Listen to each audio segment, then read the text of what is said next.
हाँ, सच की दस्तक की तरफ से आप देख रहे हैं कि आज हम लोग ऋषिकेश में खड़े हुए हैं। ऋषिकेश जिसकी पुराणों में गाथा है, जिसको कहा जाता है कि भगवान श्री हरि के नारायण के चरणों से जो गंगा निकली है, जिनको भगवान शिव ने अपनी जटाओं में वास दिया है, वही ये गंगा हमारी बह रही हैं ऋषिकेश में।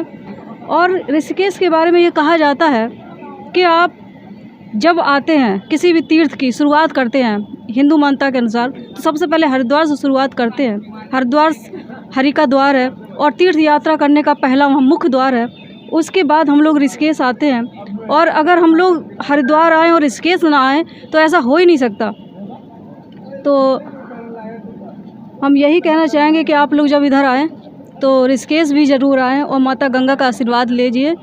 और यहाँ के भी जो स्थानीय लोग हैं उनसे भी हम लोग बात करने की कोशिश करेंगे, यहाँ का इतिहास जानने की कोशिश करेंगे।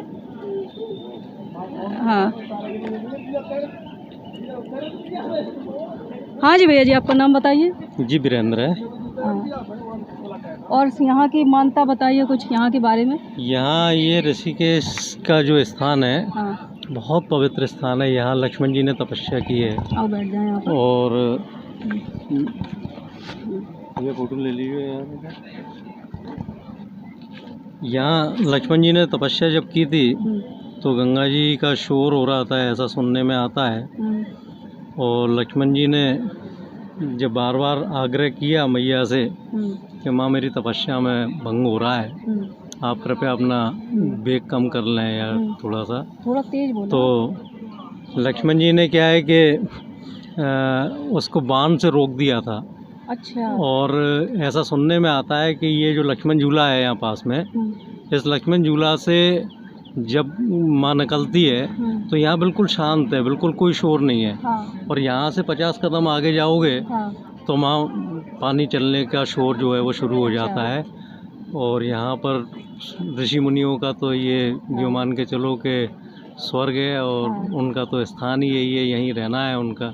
मतलब ये है यहाँ की मुख्य मान्यता, ऋषियों की भूमि है कि ये जो इसलिए इसको ऋषिकेश कहते हैं। ऋषियों की भूमि है। ऋषियों की भूमि है, यहाँ इसका नाम ऋषिकेश पड़ गया। ऋषिकेश पड़ गया। इसका मतलब ये भी आपने कहा कि यहाँ पर जो माता गंगा है बहुत शांत है। बिल्कुल शांत है, यहाँ कभी शोर नहीं मिलेगा आपको, कितना ही बेग रहे। हाँ। इस झूले के नीचे से जब माता गुजरती है तो कोई शोर नहीं होगा उसका। अच्छा, तो इस झूले का भी इतिहास कुछ बताएंगे? हाँ, झूले का इतिहास तो अब ज़्यादा हमें जानकारी नहीं है। अच्छा।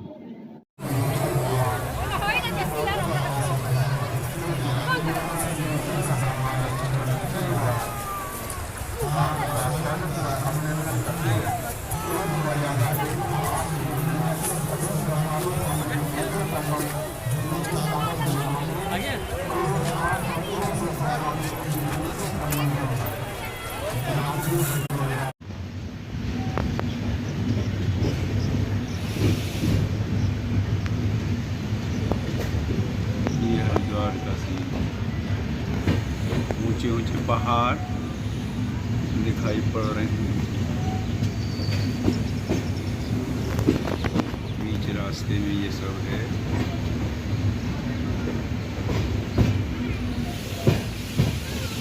इनकी रिकॉर्डिंग अच्छे से देखी जा सकती है।